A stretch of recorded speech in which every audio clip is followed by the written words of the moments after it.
大家好，关于生物全息诊疗，在第2期我给大家介绍了我认识生物全息诊疗的过程，也开始介绍人体最方便使用生物全息诊疗的部位是手第2掌骨，以及如何定位和探测的方法。感兴趣的朋友可以点右上方的链接回看我第1次和第2次的视频。这一期我们继续讲述利用手第2掌骨诊疗时要遵循的原则，查到痛点有什么意义，以及第2次我使用这个方法给同事治疗头痛的过程和效果。根据张衍清教授的理论和他的发现，全身有200多个全息小人，对应着人体从头到脚的全部器官，但是以第2掌骨最方便使用和操作。在第2期中，我们已经介绍了第2掌骨上的12个穴位点的定位方法，可以利用这个图来简单复习和回忆。这些穴位点所对应的不仅仅是穴名上所指出的整体部位或器官，还包括与穴名所指出的器官同一截面或者相邻的部位的器官。比如说，头穴对应的是头、眼、耳、鼻、口、牙；颈穴对应的是颈、甲状腺、阴、气管上段、食管上段；上肢穴对应的是肩、上肢、肘、手、腕、气管中段、食管中段；心肺穴包括的是肺、心、胸、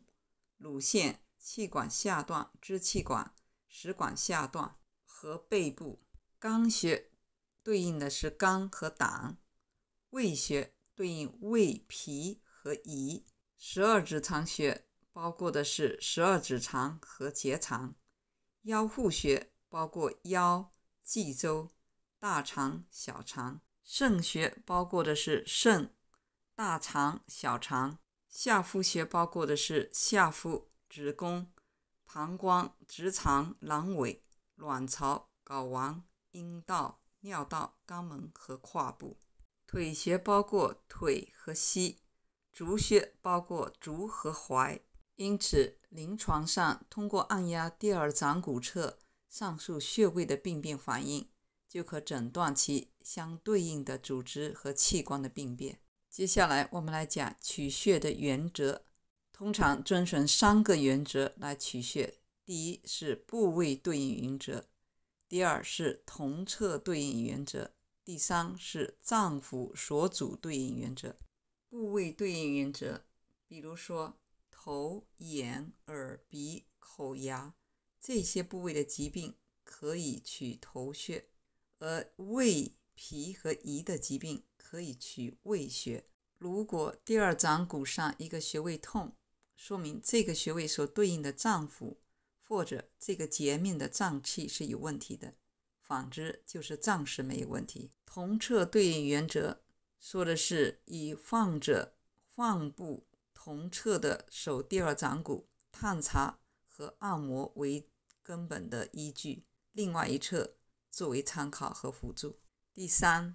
脏腑所主对应原则，根据中医脏腑经络学说及其生理病理关系来选穴。比如心藏神，所以神志的疾病可以考虑取第2掌骨心穴。又比如内经上说，心者其华在面，其冲在血脉，所以血脉的疾病可以考虑第2掌骨心穴。又比如根据中医的五行五脏学说，心在窍为舌，舌的疾病可以考虑取第2掌骨心穴。接下来我们来说一说压痛点出现有什么意义。首先，压痛点的出现表示有3种情况。第一，相对应的部位有病症，比如头穴压痛，表明头、眼、耳、鼻、口、舌其中有一个或者有病，或者多个有问题。第二，表明相对应的脏腑有病，比如肺穴压痛除了说明肺有病以外，还可以推断相关的脾或者是鼻有问题，因为肺主皮毛，而肺开窍于鼻。同样的道理，如果肝穴压痛，可以说明肝有病变以外，还可以只是眼也可能有病。总之，其病变部位遵循着由中医学所揭示的脏腑所主的部位和器官的规律。第三，表明病症在哪一侧较重，比如右手的穴位压痛明显高于左手穴位，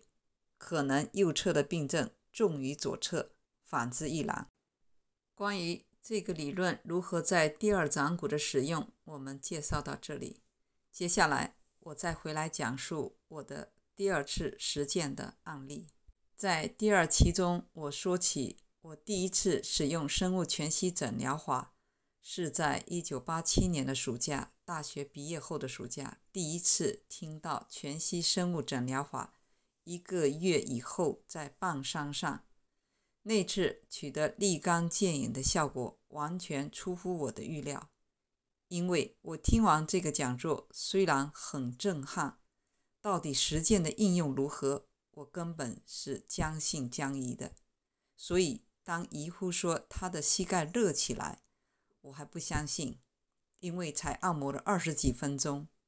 直到他在平地上可以甩开拐杖自己独立行走，毫无异样，如正常人。再接下去他还能够拄着拐杖下山走40多分钟，我顿感震撼。这个震撼是实践结果的震撼，手法之简单，效果之快速，我一个中医小白徒手也可以做到，实在让我震惊。这是第一次实践亲眼所见的一个实例，可是因为当时自己也比较年轻健康，家人的身体尚好，没有什么病痛，所以这件事情随着时间的推移，学习工作的繁忙就逐渐的健忘。第二次使用它也是一个突发的事件，是在出国以后，大约2004年在美国大学的实验室工作的时候，有一次我们大家到老板靠海边山上的房子开 party， 我再一次用它治疗同事突发性的头痛，把中华文化和中医的魅力直接传到了海外的高知层。那是一个周五下班完以后的傍晚，我们直接从实验室开车去了老板的家，因为老板的房子是靠海边山上，我们在后院看风景，风非常大。后院玩了一会儿，开始吃饭的时候，我就发现秘书不在了。一问，大家都说秘书头痛，在老板的客房里休息。秘书是一个白人小女孩，我不放心，我马上过去，看到那个小女孩就圈在老板客房的床上哭。我问她具体怎么回事，她说头痛得很厉害。我问她愿不愿意我给她按摩一下，她说 OK。 我就先在她手第二掌骨的头穴给她按摩，她马上抽手大叫很痛。我推测肯定是被风吹着着风寒，因为外面的风非常大，所以我在他手第二掌骨头穴上按摩一会儿，继续在他后脑勺的风池穴和风府穴按摩。这两个跟风有关的穴位，受风寒第一时间会痛。那个时候其实我还没有正式开始学经络，不是懂得很多，只知道风池穴。在按摩风池以后，意外的发现风府穴那个位置也很痛，所以那个在中医中也可以说是阿是穴，因为他说很痛就按摩了。到回家以后我查对了，才知道是风府穴。所以手第二掌骨的头穴配合着后脑勺的风池和风府，按摩大概20几分钟以后，他说好多了，让我先出去吃饭。我说好，我就让他自己休息，然后我就到外面去吃晚饭。过了好一会儿，我跟同事边聊天边吃饭的时候，一转头发现他正吃着饭跟大家说笑，大家都在跟他开玩笑，说刚刚还哭呢，现在可以出来吃晚饭了。他眨眨眼，笑嘻嘻地说没事了。所以在我按摩20几分钟以后，我出来吃饭，大约再过了30几分钟，发现他已经在外面吃饭了。周末一过，礼拜一他买了一个小礼物和贺卡，特别的感谢我。老板和其他同事也兴奋地传颂此事。实验室里的2位俄罗斯的同事特别喜欢中国文化，主动要求我教他们。老板的夫人在第2次 party 的时候，特别的要我教他怎么按摩穴位，治疗胃痛。这就是第2次在04年、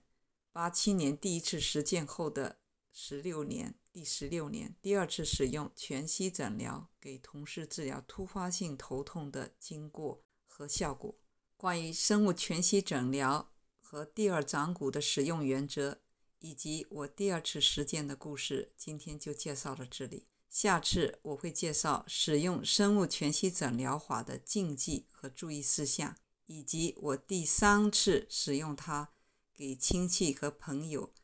治疗崴脚的效果和经过。敬请期待。